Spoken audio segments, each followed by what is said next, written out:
Welcome to you both. So, Andrew, let's just start with you and the Judge Cannon and the new reporting from the Times.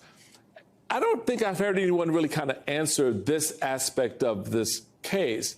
How unusual is it for a judge to ask another judge to give up a case? And in this case, two judges weighed in and said, Eileen, stand down. Extremely unusual to have judges ask a coordinate judge to stand down. Here, the reporting is that it is the chief judge of that district who would have that kind of responsibility, would feel that sort of obligation. And it wouldn't be for political reasons. It would be the fact that the judge is, quite inexperienced for a case of this nature. And of course, her inexperience showed because she was reversed not once, but twice by the 11th Circuit in the pretrial phase, during the investigative phase. And that inexperience is showing, even if you just thought there was no bias, which I think there is lots of evidence for, but even if you just thought of it in terms of inexperience, she has more pretrial motions backed up. It's like, we're in the height of the summer. A good way to think about this is like LaGuardia Airport on a holiday weekend with planes stacked up on the tarmac waiting to take off.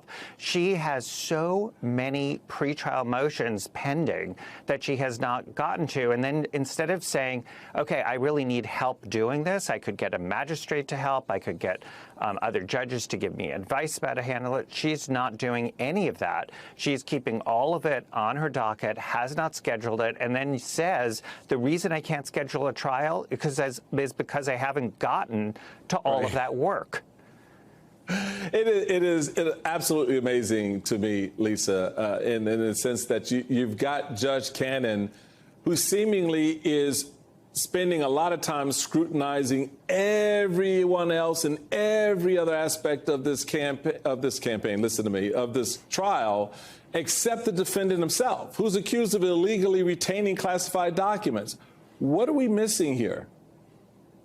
I don't think you're missing very much, Michael, at all. And in fact, one of the things that has folks like me scratching our heads is that in terms of how she's allocating her time to that backlog of motions that Andrew was just discussing, she, for example, gave almost 2 full days to the question of whether Jack Smith was lawfully appointed. But when Jack Smith went to her and said, we need to modify Trump's bail conditions because his speech is threatening the safety of people involved in the investigation, Judge Cannon said, literally, you can have 2 hours this coming Tuesday. So the fact that she is allocating her time in the way that she is, given the gravity of the situation, Jack Smith's office just told her, for example, the other day, hey, we need you to modify these conditions because there was a real threat aimed at an FBI official on June 11th. This is not speculative or conjectural. This is imminent and real. And yet,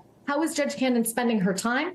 Thinking about whether Jack Smith was lawfully appointed in ways that the Supreme Court and 2 circuit courts in recent years have already considered and rejected. It's just baffling, Michael. So baffling is an understatement when it comes to the actions of this particular judge, Andrew. As Lisa mentioned, there's also a hearing tomorrow that's going to deal with Jack Smith's request for a gag order on Trump.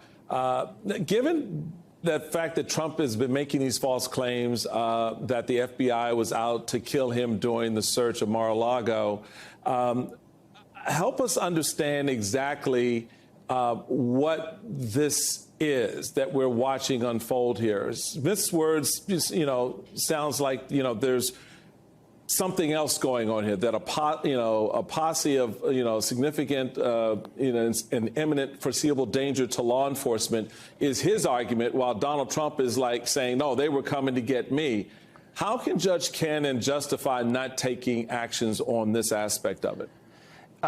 So I think here she is playing with fire. There are 2 motions pending having to do with Donald Trump's statements that can lead to sort of imminent danger. One is in New York related to the gag order there. The other is before Judge Cannon. And this is one, as Lisa pointed out, the judge has been so cavalier in the way that she has handled this, the timing of it, delaying actually having a hearing, initially even rejecting the filing that was made on the ground that there wasn't sufficient conferral with the other side. I mean, that is the kind of sort of actions that I think if she rejects this application, it will be something that I think Jack Smith will feel obligated to take to the 11th Circuit. Remember, that circuit has already overruled Judge Cannon twice in scathing language.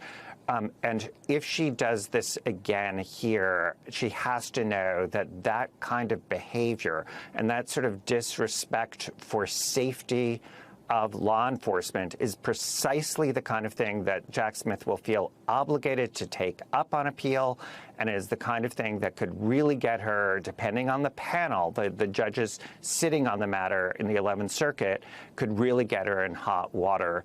And it could not be more serious. And it's the reason you see judges like Judge Merchan in New York taking such serious steps to make sure that the former president of the United States is not endangering people who are just doing their jobs. Lisa, the final point to you. There's a lot of frustration out across the country with all of this. You're watching Judge Cannon slow roll this trial. You're watching the Supreme Court slow roll its decision on presidential immunity. A lot of Americans feel that there's no recourse. We're just sitting back, just watching this thing play out. Put that in context for us, if you can. I mean, you've done some excellent reporting and coverage on this from the very, very beginning.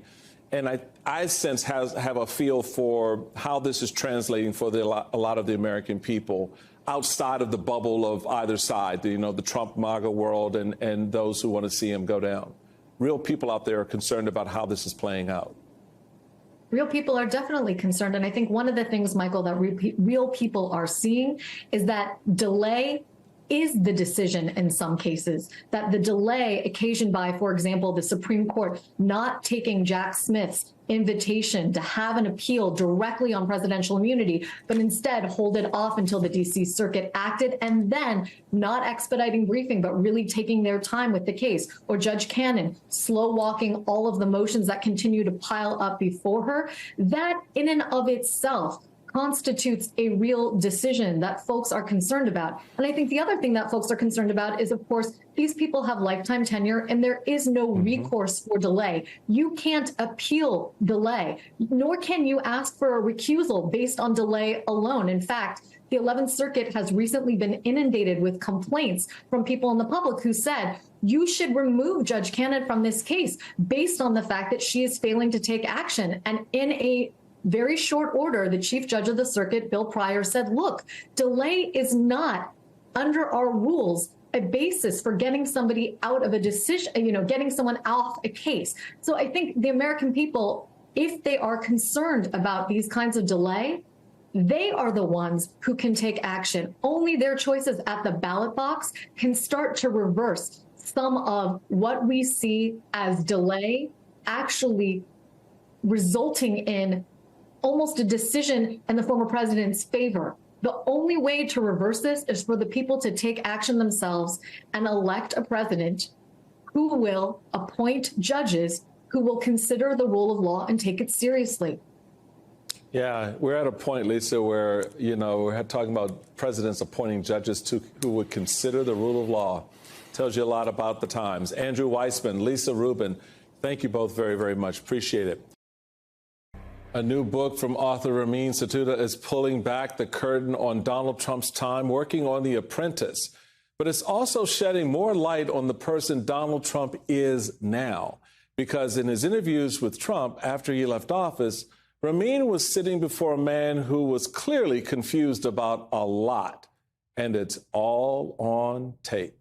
Take, for example, when Trump in the spring of 2021 seemed to think he still had a say in U.S. foreign policy.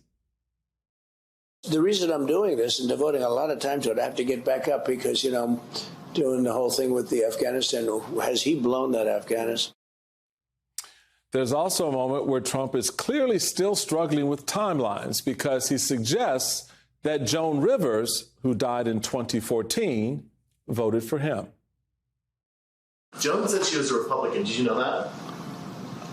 I thought she might have been a Republican. Yeah. I know one thing, she voted for me, according to what she said. There's also a more revealing moment that Trump definitely wouldn't want us to hear. While responding to an innocuous question about former Celebrity Apprentice contestant Geraldo Rivera, Trump actually acknowledged he lost the election, but quickly caught himself.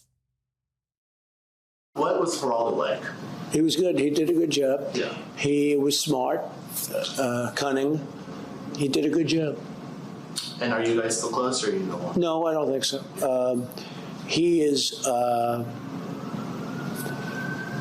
I lost the election, I won the election, but when they said we lost, he called me up 3 or 4 times. I lost the election. For all the things he can't keep straight, he did briefly get that one right.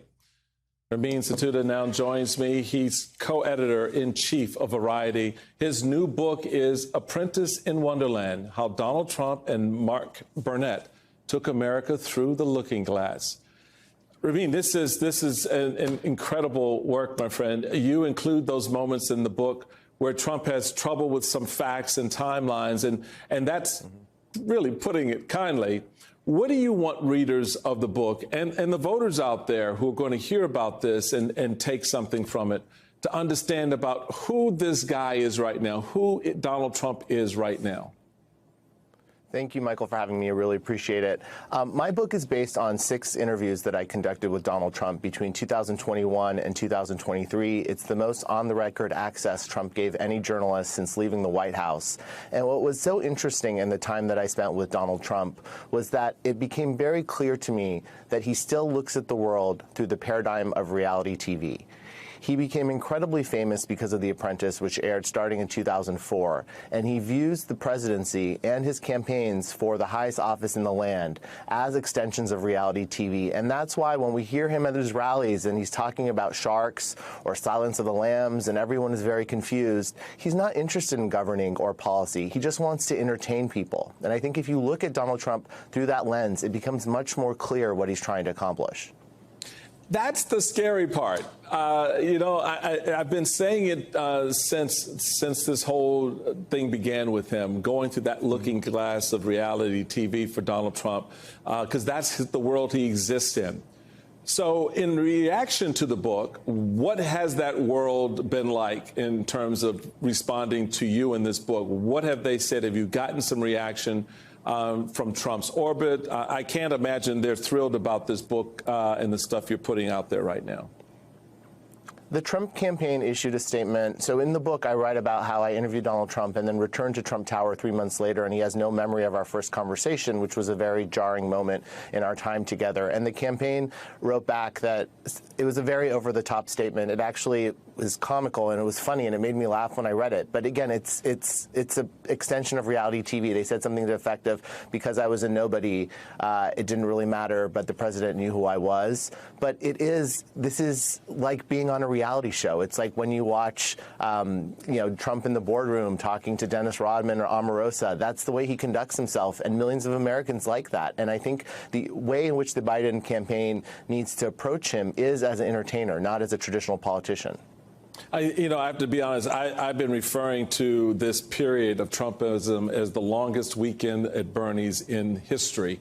And somehow we're trying to figure out why and how. And you really put some light on that because you've now framed it in the way Trump sees it. This is entertainment. This is just another episode every day, every moment that he wants to go through. So when you first started the interviews, he hadn't been indicted yet. He hadn't been convicted yet.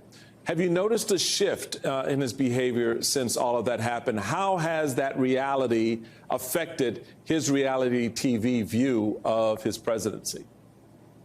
It was very interesting to me. When I first sat down with him, he'd been impeached, but no, he hadn't been indicted yet.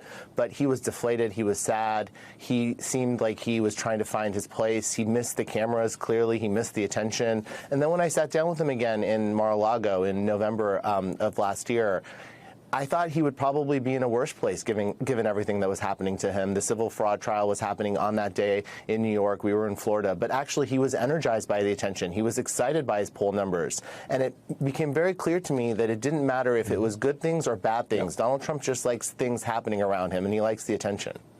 That's it. That's it. He is an attention hog. It all in for him.